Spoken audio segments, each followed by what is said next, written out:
power radiated by an oscillating electric dipole. This is actually the last problem which we have to discuss in the theory of radiation by an oscillating electric dipole. Before this lecture, we have seen various calculations related to the oscillating electric dipole. First of all, we have seen the basic meaning of this oscillating electric dipole. Then in the second lecture, you have calculated the electromagnetic potentials, that is the vector and the scalar potentials, in terms of which we can calculate the electric and magnetic field. And after the calculation of electrodynamic potentials, that is the scalar potential phi and the vector potential A, you have seen the calculation of electric field and the magnetic field produced by an oscillating electric dipole at the given field point. Now finally, we are at a stage when we can find the power radiated by an oscillating electric dipole, which is actually the sole problem of this oscillating electric dipole. Because in practical application, we find the power radiation by oscillating electric dipole when you see the problem of the radiation emitted by excited atoms. That is, that excited atoms actually behave just like an oscillating electric dipole. And also in the theory of antenna, actually the radio waves produced by the antenna just behaves as an oscillating electric dipole. So this lecture is of practical importance, and this is the basic aim to deal with the theory of oscillating electric dipole.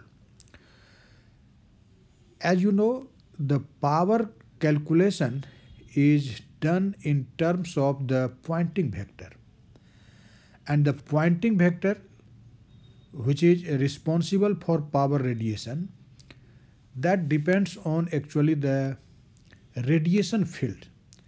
Although during the calculation of electric and magnetic field, you have seen that there are more than 2 or 3 parts of the electric and magnetic field, but among those parts, the most important part of electric and magnetic field was actually the radiation field.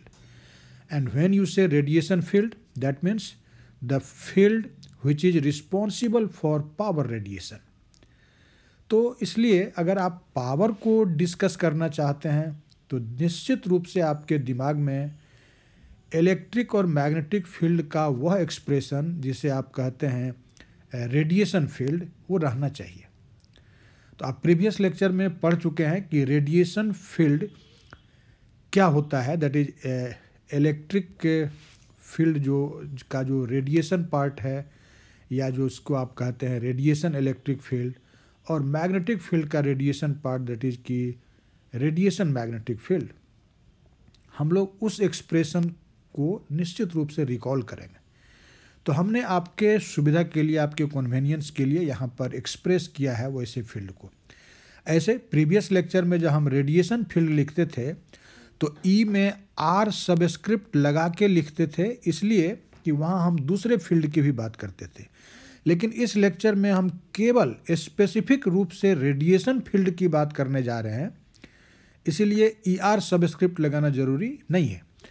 हमने जो यहाँ लिखा है electric field vector के लिए symbol E, actually this is the radiation field, this is E R. ये E R के बदले ही ई लिखा है. और याद करो, प्रीवियस लेक्चर में आपने पढ़ा है कि जो इलेक्ट्रिक फील्ड वेक्टर ई, जो रेडिएशन फील्ड होता है, वह होता किसके बराबर है?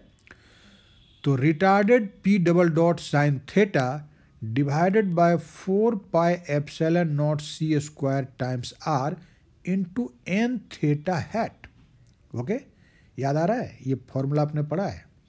और ठीक उसी तरह से जो मैग्नेटिक फील्ड होता है, जिसको आप रेडिएशन मैग्नेटिक फील्ड कहते हैं, जिसको लिखा था बी आर पहले, अब उसको सिंपली बी लिख रहे हैं. What is that? That is simply mu not over 4 pi C R times P double dot retarded sine theta N phi hat. आप अब तो ये पूरी तरह से वाकिफ़ हैं कि जब आप किसी सिंबल को इस स्क्वायर ब्रैकेट के भीतर लिखते हैं तो यह एक्चुअली उस क्वांटिटी का retarded time t minus are by c पर वैल्यू होता है। ये रिटार्डेड के लिए सिंबल है, ठीक है।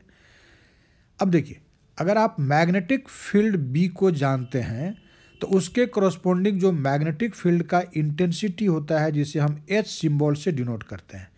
आप डेफिनेशन जानते हैं H का कि this is simply B divided by mu not, where mu not is the permeability of free space, you know. So अगर हम H को डिफाइन करेंगे तो B का जो यहाँ एक्सप्रेशन है उसको म्यू नॉट से डिवाइड कर देंगे। म्यू नॉट से डिवाइड करोगे, ऊपर वाला म्यू नॉट कैंसिल हो जाएगा और तुम्हारा रिजल्ट क्या बच जाएगा? रिजल्ट होगा retarded value of P double dot sine theta divided by 4 pi CR times n phi hat. आप गौर से देखिए कि जो रेडिएशन इलेक्ट्रिक फील्ड है वह n theta hat unit vector के डायरेक्शन में है, तो दूसरी तरफ जो मैग्नेटिक फील्ड वेक्टर है, रेडिएशन मैग्नेटिक फील्ड वेक्टर, वह n फाई हैट के डायरेक्शन में है, ठीक है। तो इनफैक्ट अगर आप इस डायरेक्शन को लेते हैं n थीटा हैट का डायरेक्शन, तो ठीक उसके परपेंडिकुलर डायरेक्शन में n फाई हैट होता है। So both of this fields are mutually perpendicular. ये दोनों फील्ड एक दूसरे पर परपेंडिकुलर होता है, लेकिन एक सिमिलरिटी है कि both are in fact long range field, इसलिए तो रेडिएशन फील्ड कहते हैं। E और B दोनों के एक्सप्रेशन को देखो, यह R का इन्वर्सली प्रोपोर्शनल है। R का इन्वर्सली प्रोपोर्शनल होने का मतलब हुआ कि R के लॉन्गर वैल्यू पर जाकर के जब R इन्फाइनाइट को टेंड करेगा तब ये वैनिश करेगा, तब यह जीरो होगा। इसलिए ऐसे फील्ड को आप लॉन्ग रेंज फील्ड कहते हैं, और जो लॉन्ग रेंज फील्ड होता है वही रेडिएशन फील्ड होता है। यह सब बात आप पिछले लेक्चर्स में सुन चुके हैं। साथ ही साथ ये दोनों ही साइन थीटा का प्रोपोर्शनल है, और साइन थीटा का प्रोपोर्शनल होने का मतलब ये हुआ कि अगर थीटा जीरो है, दैट इज आप फील्ड पॉइंट को पोलर एक्सिस या डायपोल के एक्सिस पर लेते हैं तो इस दोनों फील्ड का वैल्यू जीरो हो जाएगा, और इक्वेटोरियल प्लेन में जहाँ थीटा जिसके लिए 90 डिग्री होगा उसके लिए दोनों फील्ड मैक्सिमम हो जाएगा। So these are the radiation fields. अब हमारा बेसिक एम क्या इस लेक्चर का? पावर कैलकुलेशन करना कि how much power will be radiated by an oscillating electric dipole. लेकिन आप जानते हैं कि पावर कैलकुलेशन करने के पहले हमें जानना होगा पॉइंटिंग वेक्टर। क्यों पॉइंटिंग वेक्टर जानना होता है? आप बेसिक डेफिनेशन याद कीजिए पॉइंटिंग वेक्टर का, कि पॉइंटिंग वेक्टर होता क्या है। एक्चुअली जो यूनिट एरिया से यूनिट टाइम में एनर्जी फ्लो करता है normally, that is called Poynting vector, और यूनिट टाइम में फ्लो करने वाला एनर्जी पावर कहलाता है। तो आप ऐसे भी डिफाइन करते हैं कि पॉइंटिंग वेक्टर क्या है, तो this is actually power divided by area, power by area, या अगर पावर ही कहना हो तो Poynting vector S into area A. Okay, so definitely if you have to calculate the power, you must calculate first of all pointing vector.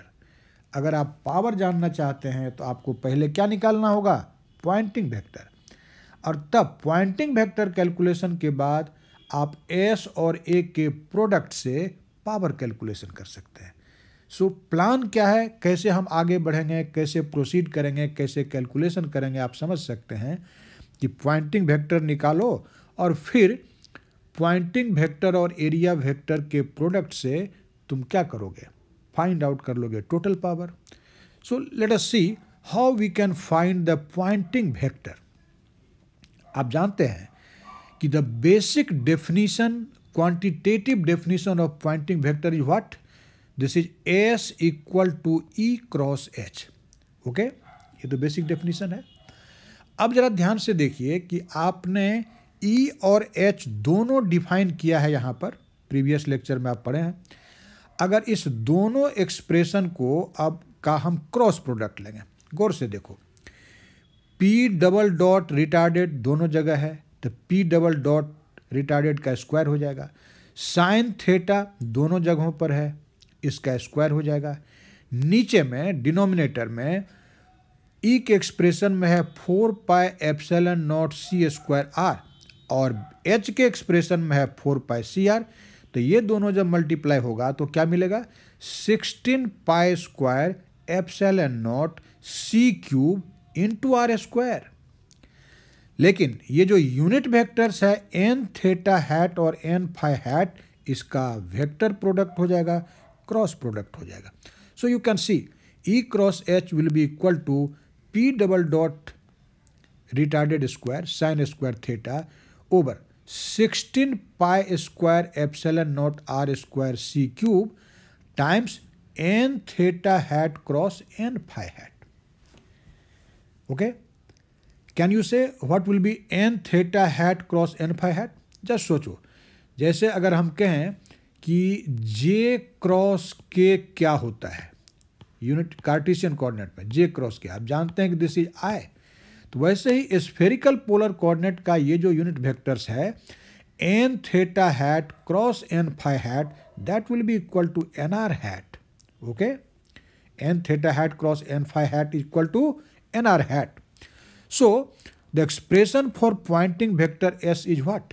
This is P double dot retarded square sine square theta over 16 pi square epsilon naught r square c cube times nr hat। देखो ध्यान से देखो, ये जो Poynting vector है ये radial direction में है। पॉइंटिंग वेक्टर किस डायरेक्शन में है? nr हैट के डायरेक्शन में, और nr है radial unit vector. It means this pointing vector is directed along the radial unit vector, along the radial direction। अगर आप इस डायरेक्शन को रेडियल डायरेक्शन मानते हैं आर का डायरेक्शन, तो हमारा पॉइंटिंग वेक्टर इसी डायरेक्शन में है। इसका मतलब जो एनर्जी इमिटेड हो रहा है वह रेडियल डायरेक्शन में इमिटेड हो रहा है। ओके, लेकिन इस पी डबल डॉट का वैल्यू क्या होगा, अब हम इसको इनफैक्ट रेडिएशन के फ्रीक्वेंसी के टर्म में जानना चाहते हैं। आप ध्यान से देखिए, आप जब P क्या है? डायपोल मोमेंट, और आप जानते हैं कि ऑसिलेटिंग डायपोल मोमेंट में, ऑसिलेटिंग डायपोल के केस में जो डायपोल मोमेंट होता है वह टाइम के साथ साइनोसॉइडली वैरी करता है, साइन या कोसाइन फंक्शन के हिसाब से वैरी करता है। पहले बेसिक लेक्चर में हमने ई टू दी पावर इसको आई ओमेगा टी लिखा था। जब e to the power i omega t लिखते हो तो उसमें साइन भी आता है, कॉस भी आता है। लेकिन ये रिटार्डेड वैल्यू है। जब तुम रिटार्डेड वैल्यू बोलते हो इसका मतलब टाइम टी के जगह पर क्या लिखना पड़ेगा? T minus are by C, this is retarded time. So actually the retarded value of P will be equal to P not cos omega T minus are by C. Cos omega T होता है ना, T के जगह पर retarded value लेंगे T minus are by C. And what is this omega? This omega is nothing, this is simply the cyclic और circular frequency of our radiation. Okay, अब P आपको मालूम है, अब P डबल डॉट आपको जानना है। देखो P डॉट का मतलब क्या होता है कि P को T के रेस्पेक्ट में डिफ्रेंशिएट करेंगे। हमने पार्शियल नहीं लिखा, लेकिन ध्यान रखना कि ये डिफ्रेंशिएशन जब करेंगे तो R को कांस्टेंट मानते हुए करेंगे। ओके, और T सोचना है कि जो हमको T माइनस आर बाय सी लेना है, T माइनस आर बाय सी। तो देखिए P नॉट कांस्टेंट है, बाहर रह गया, और cos omega T minus are by c को डिफ्रेंशिएट करेंगे पहले T minus are by c के रेस्पेक्ट में। ठीक है, ओमेगा कांस्टेंट फैक्टर है, जैसे कॉस ए एक्स का डी सी क्या हो जाता है? माइनस ए साइन ए एक्स, तो माइनस दे दिया, और जहाँ कांस्टेंट ए बोलते थे वहाँ ओमेगा है, ओमेगा लिख लिया, एंड साइन का फिर cos, so this is cos का sine, so this is sine omega T minus are by c. और फिर इस t minus are by c को डिफ्रेंशिएट करना होगा टी के रेस्पेक्ट में, और देखो क्या होगा, दिस विल बी, इस टी का हो जाएगा 1, और आर बाय सी का जीरो, क्या कहा था कि जब टी के रेस्पेक्ट में डिफ्रेंसिएशन करेंगे तो आर बाय सी को कांस्टेंट ट्रीट करेंगे, इसलिए T minus are by c का डी सी टी के रेस्पेक्ट में तो 1 ही हुआ, इसलिए हमने यहाँ 1 लिखा नहीं। आप चाहें तो यहाँ पर इंटू 1 लिख दे सकते हैं, ठीक है। लेकिन हमको तो पी डबल डॉट चाहिए ना भाई, तो क्या करना होगा, एक बार और डिफ्रेंशिएट करो, d two p by d t square, okay. तो यहाँ जो रिजल्ट आपको मिला इसको अगेन डिफ्रेंशिएट करेंगे टी के रेस्पेक्ट में। आप ध्यान से देखिए, फिर ओमेगा बाहर आएगा, this will be minus omega square p not, और sine omega T minus are by c का cos omega T minus are by c, अब फिर t minus are by c का 1। So retarded value of this p double dot is what, this is minus omega square p not cos omega T minus are by c. अब यह value आप equation number 1 में put कर दीजिए, तब आपको Poynting vector as a function of time मालूम हो जाएगा। आप देखेंगे कि ये जो पॉइंटिंग वेक्टर का माई वैल्यू आएगा that is actually it's instantaneous value, किसी टाइम टी पर यह वैल्यू है। तो वैल्यू फाइनली पहले हम लोगों ने क्या निकाला है, पी डबल डॉट, और हमारे एक्सप्रेशन में है पी डबल डॉट का स्क्वायर, इसका स्क्वायर करोगे माइनस प्लस हो जाएगा, omega 4 P not square cos square omega T minus are by c. अब ये पी डॉट स्क्वायर का वैल्यू इक्वेशन 1 में पुट कर देंगे, तब हम लोगों को मालूम हो जाएगा कि पॉइंटिंग वेक्टर का इंस्टेंटेनियस वैल्यू क्या है। So you can see S will be equal to, ध्यान से देखो, पी डबल डॉट का रिटार्डेड वैल्यू का स्क्वायर, उसका वैल्यू यहाँ लिखा हुआ है। अब बाकी जो फैक्टर था वह रहेगा ही, जब वह सब सब्स्टिट्यूट कर देंगे इक्वेशन 1 में तो हमारा एक्सप्रेशन होगा omega 4 P not square sine square theta over 16 pi square epsilon not R square C cube times cos square omega T minus are by C times N R hat, okay. आप देख सकते हैं कि यह Poynting vector का value है किसी time T पर।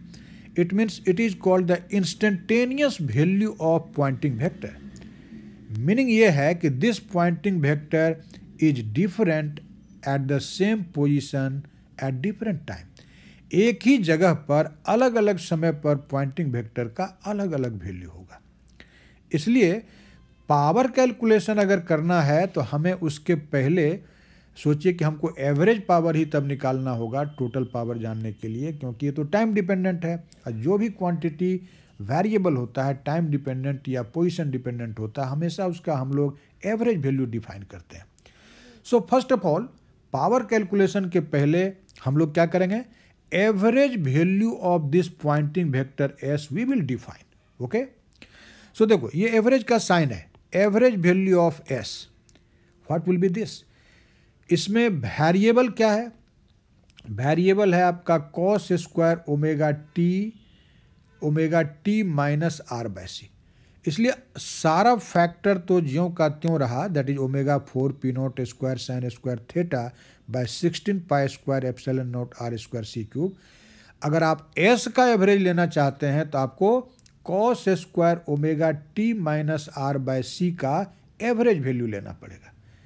क्या आप जानते हैं कि एक कंप्लीट साइकिल के लिए कॉस स्क्वायर थीटा का एवरेज वैल्यू क्या होता है, बता सकते हो?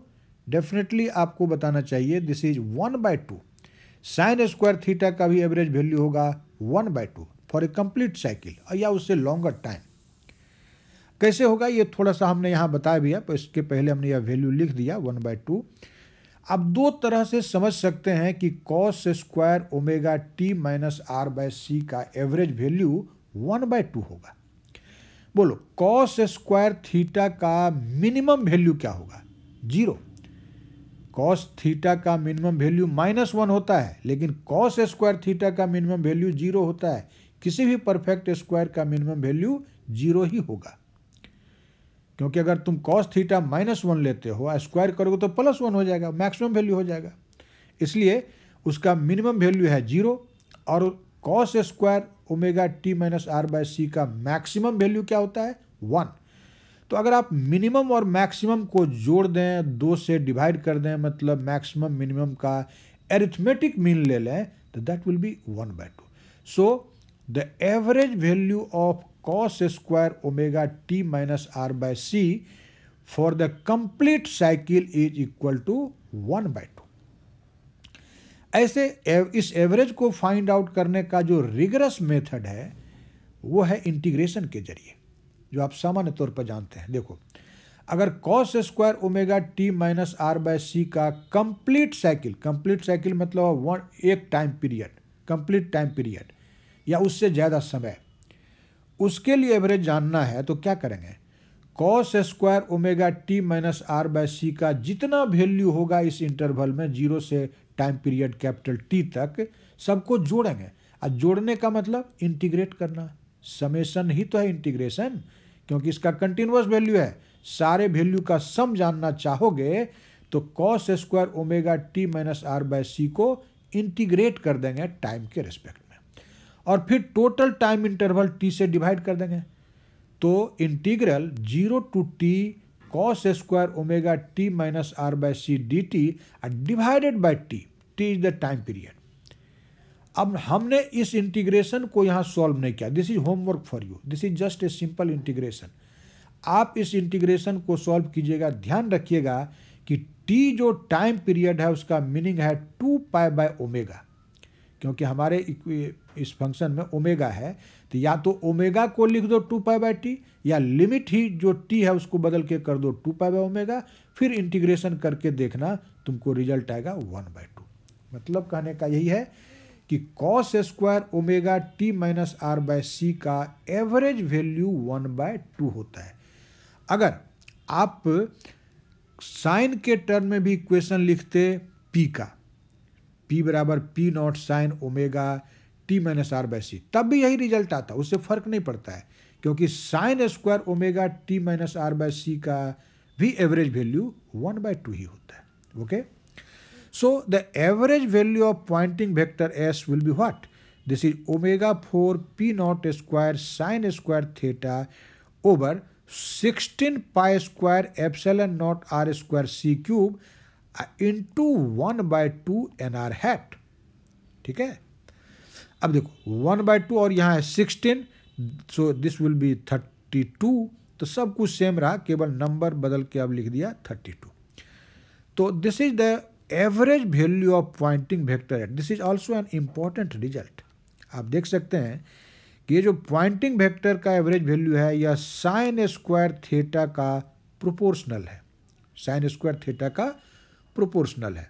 इसीलिए इसका जो एंगुलर डिस्ट्रीब्यूशन होगा वह कैसा होगा, जरा ध्यान से देखिए कि हमारा जो डायपोल है वह इस पोलर एक्सिस के लॉन्ग होता है, जिसको हमने पोलर एक्सिस लिखा है, इसको आप डायपोल एक्सिस भी कह सकते हैं. और यहाँ जो डीप करके यह एरो हेड बनाया यह डायपोल को रिप्रेजेंट करता है. ठीक है, और इस पोलर एक्सिस के परपेंडिकुलर डायरेक्शन का यह एक्सिस जिसको यहाँ डॉटेड लाइन से दिखाया ये इक्वेटोरियल एक्सिस है. ओके, अब आप जरा ध्यान से देखिए, स्फेरिकल पोलर कोऑर्डिनेट में डायपोल के एक्सिस से अब यह जो रेडियल ये एस का डायरेक्शन, मतलब एस किधर है बोलो, एस है एन आर हैट के डायरेक्शन में, और एन आर हैट है रेडियल यूनिट वेक्टर. और आप जानते हैं कि रेडियल यूनिट वेक्टर के साथ बनने वाला एंगल ही थीटा है. स्फेरिकल पोलर कोऑर्डिनेट को याद करो कि अगर यह जेड एक्सिस है, यह आर है, तो इस बीच का एंगल ही ना थीटा लिखते हैं भाई. तो so this angle is theta. अब गौर से सोचो, अगर हम पॉइंट कंसीडर कर लें, फील्ड पॉइंट जहां हमें पॉइंटिंग वेक्टर जानना है इस पोलर एक्सिस पर सिचुएटेड कहीं भी, मान लीजिए कि यहां हमने एक पॉइंट एन ले लिया पोलर एक्सिस पर, तो what will B theta for this point? Theta will be 0. Okay, और थीटा 0, तो ऐसी स्थिति में आप जानते हैं कि साइन थीटा 0 होगा, और साइन स्क्वायर थीटा भी 0 होगा जो उसका मिनिमम वैल्यू है. और साइन स्क्वायर थीटा अगर 0 हो गया तो आप इस फॉर्मूला को देखिए जो एवरेज वैल्यू के लिए है. साइन स्क्वायर थीटा के 0 होने पर एस का एवरेज वैल्यू 0 हो जाएगा. ओके, मीनिंग ये है कि एनर्जी का flow along the polar axis नहीं होता है. No energy flow takes place in the direction of polar axis along the direction of dipole axis. उसके along कोई एनर्जी का फ्लो नहीं होता है. ठीक है. लेकिन अगर हम पॉइंट ले लें, यही n जो पॉइंट का टेस्ट पॉइंट मान लो n लिखते हैं, अगर उसको तुम ले लेते हो इक्वेटोरियल एक्सिस पर, then this theta will be equal to pi by 2 और theta pi by 2 तो sin theta 1 और sin square theta भी 1 जो उसका मैक्सिमम वैल्यू है. मीनिंग ये हुआ कि ऐसी स्थिति में आप सोचिए कि जो पॉइंटिंग वेक्टर का वैल्यू इक्वेटोरियल प्लेन में या इक्वेटोरियल एक्सिस पर मैक्सिमम है, उस पर अगर मैक्सिमम है, इसका मतलब एनर्जी फ्लो इक्वेटोरियल एक्सिस के डायरेक्शन में मैक्सिमम रेट से होता है. पर सेकेंड जो एनर्जी फ्लो करेगा यूनिट एरिया से, that will B maximum in the direction of equatorial axis. Okay, तो ये चीज आपने देख लिया, पॉइंटिंग वेक्टर्स के रिलेटेड डिस्कशन था यह. लेकिन हमारा फाइनल एम क्या इस लेक्चर का, कि what is the total power radiated by this dipole. लेकिन अगर आपने पॉइंटिंग वेक्टर जान लिया है तो बड़ी ही आसानी से आप जान सकते हैं कि जो टोटल पावर क्या रेडिएटेड होगा. ध्यान से देखिए, अगर अभी हम यहाँ पर एक एलिमेंट्री एरिया यहाँ पर दिखाया इस फिगर में, और यह जो एलिमेंट्री एरिया है, सपोज कर लेते हैं यह dA के बराबर है, and this area vector is in the radial direction. चूंकि एनर्जी जिधर फ्लो करता है उसी डायरेक्शन का एक एलिमेंट्री एरिया ले रहे हैं, और एनर्जी का फ्लो किधर हो रहा है, रेडियल डायरेक्शन में, आप जानते हैं. तो रेडियल डायरेक्शन में एनर्जी फ्लो हो रहा है, और उसी फ्लो के डायरेक्शन के परपेंडिकुलर हमने क्या मान लिया, एक छोटा सा एलिमेंट्री एरिया dA. और इस dA एरिया से पहले निकालेंगे कितना पावर क्रॉस करेगा.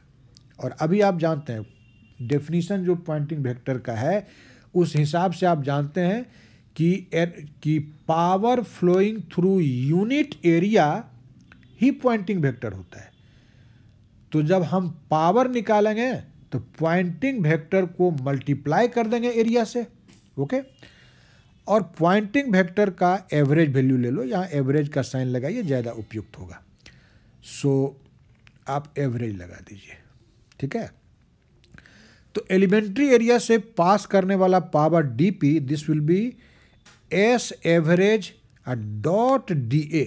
जनरल परिभाषा में डॉट लिखते हैं, but here this S vector is directed along NR and this area vector is also in NR along the NR.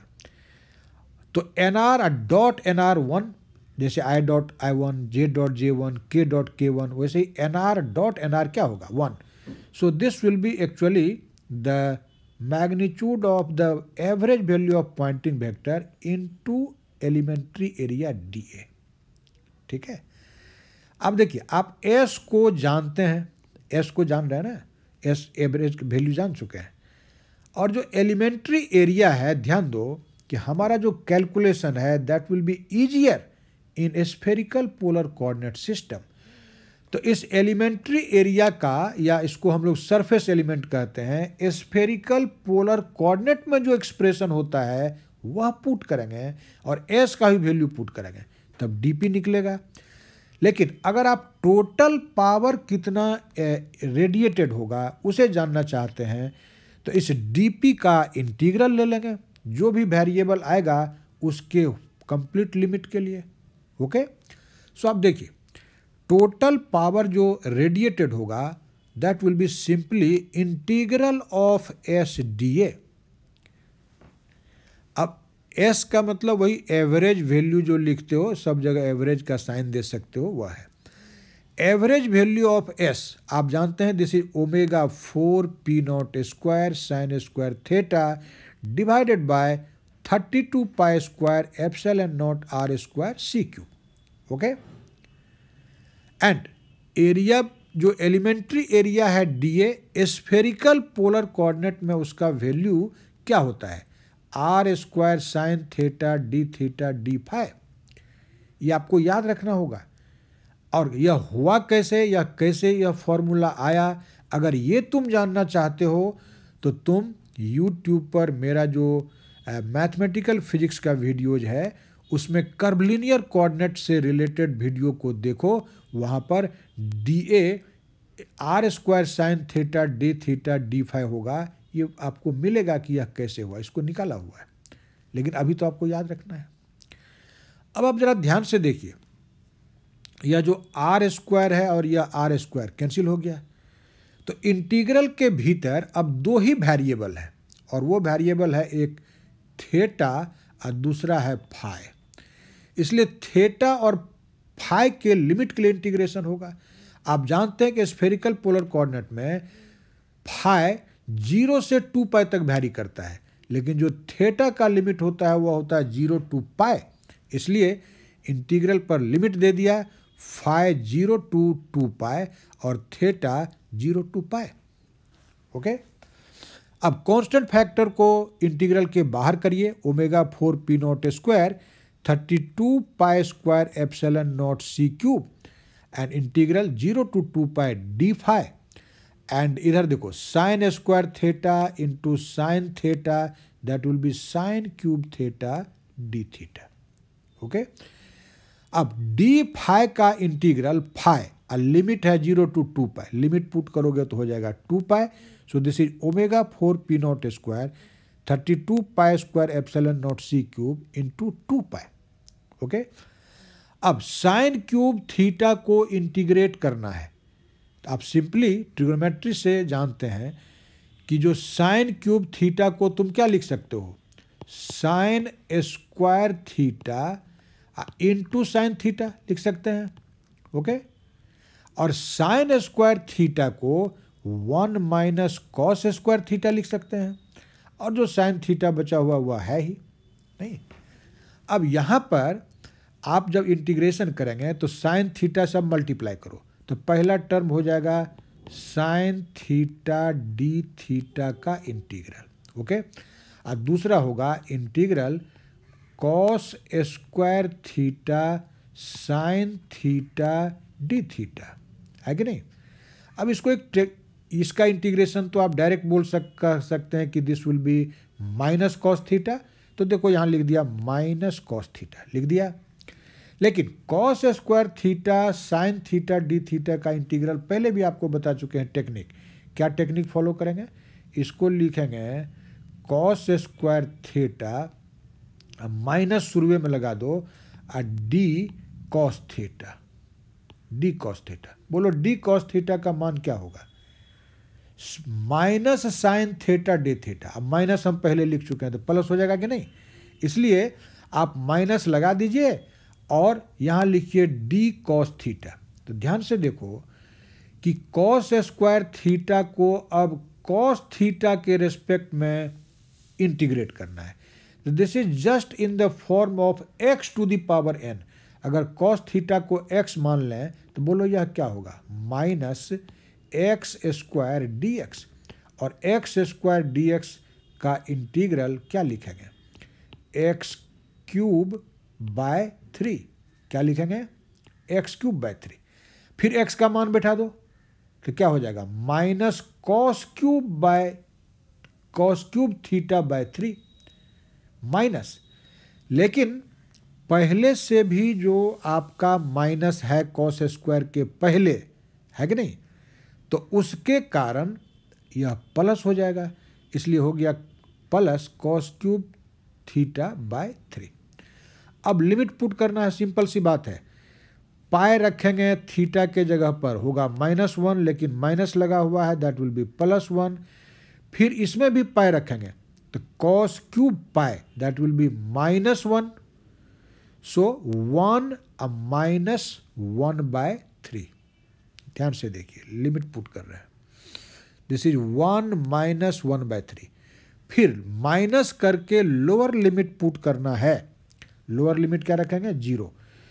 तो कॉस 0 1, अब माइनस यहाँ करेंगे और इसके पहले से माइनस है तो -1 हो जाएगा। फिर यहाँ सेकेंड टर्म में भी cos 0 1, तो +1/3 हो जाएगा। ठीक है, तो आप देखिए ये सब तो बहुत सिंपल अलजेब्रा है, ये सब हमको बोलना भी नहीं चाहिए, आप समझ रहे हैं। सो दिस इज -(-1 + 1/3)। अब इस नंबर को केवल यहाँ अगर हम सिंप्लीफाई करके बतावें तो 1 - -1, दिस विल बी 1 + 1 जो हो जाएगा 2। फिर देखो -1/3, यहाँ भी हो जाएगा -1/3, दिस इज -2/3, और ये हो जाएगा 6 - 2/3, दैट इज 4/3।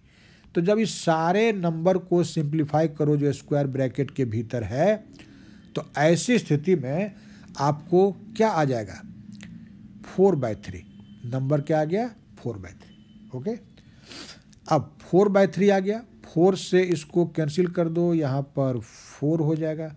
तो थोड़ा अरेंज करके इसको लिख दिया कि P will be equal to 1/4πε0 ω4P0² divided by 3c³। इस फॉर्म में यह रिजल्ट याद रह सकता है आपको, क्योंकि 1/4πε0 जो फैक्टर है ये SI यूनिट में आता है। बाय द वे अगर इस फॉर्मूला को CGS यूनिट में लिखना होगा तो 1/4πε0 लिखेंगे ही नहीं, उसके जगह पर 1 लिखेंगे, केवल एक्सप्रेशन होगा ω4P0² by 3c³। Okay, so this is the expression for the total power radiated by the oscillating electric dipole. देखो सबसे जो इम्पॉर्टेंट फीचर है इस फॉर्मूला का वह क्या है कि ये जो पावर रेडिएटेड होता है वह हमारे रेडिएशन के फ्रीक्वेंसी पर स्ट्रांगली डिपेंड करता है, स्ट्रांगली डिपेंड करता है। क्यों कहा स्ट्रांगली डिपेंड करता है, because you can see that this P is proportional to ω⁴। ध्यान से देखो, अगर फ्रीक्वेंसी को जस्ट आप 2 टाइम्स बढ़ा देते हैं, डबल कर देते हैं, तो बोलो पावर कितना गुना बढ़ेगा, ओमेगा 2 गुना बढ़ गया, तो पावर कितना गुना बढ़ेगा, 16 टाइम्स। 2 को 4 बार गुना करो, 2 × 2 × 2 × 2, मतलब हुआ कि ओमेगा अगर 2 ओमेगा हो जाए तो आपका पावर 16P हो जाएगा, 16 टाइम्स इंक्रीज कर जाएगा। So we say that this power radiated by the electric dipole depends strictly on the frequency of the radiation. नहीं, लार्जर फ्रीक्वेंसी का रेडिएशन लोगे या स्मॉलर वेवलेंथ का लोगे तो ज़्यादा पावर रेडिएटेड होगा। ओके, और जैसा कि हमने आपसे पहले ही कहा था कि ये जो प्रैक्टिकल एप्लीकेशन में हम लोगों को ये चीज़ मिलता है, और ये कहाँ इसका एप्लीकेशन है, किसको हम इसके जैसा मानते हैं, इसको देख। जब आप थॉम्सन स्कैटरिंग पढ़ते हैं, रेले स्कैटरिंग पढ़ते हैं, तो वहाँ भी आप देखेंगे कि पॉइंटिंग वेक्टर का जो एक्सप्रेशन यहाँ हमने निकाला है, जो sin² थीटा का प्रोपोर्शनल है, वह यूज होता है। ठीक है, साथ ही साथ जो हमने अभी कहा था कि the light emitted by an excited atom या radio waves transmitted by a radio antenna are the examples of electric dipole radiation. ये सब उस प्रैक्टिकल एप्लीकेशन है जहाँ इस थियोरी का यूज होता है। तो आज हम लोगों का electric dipole, particularly the oscillating electric dipole से रिलेटेड सारे प्रॉब्लम का सॉल्यूशन हो गया। चूँकि एक लॉन्ग कॉन्सेप्ट था, इसीलिए हमने इसको थोड़ा कई लेक्चर्स में डिवाइड कर दिया for your convenience, and I hope after watching all the videos your all concept will be crystal clear. सारा चीज़ क्लियर हो जाएगा, ऐसा हमको बिल्कुल उम्मीद है। अब नेक्स्ट लेक्चर से हम लोग दूसरे कॉन्सेप्ट की बात करेंगे, दूसरे प्रॉब्लम की बात करेंगे।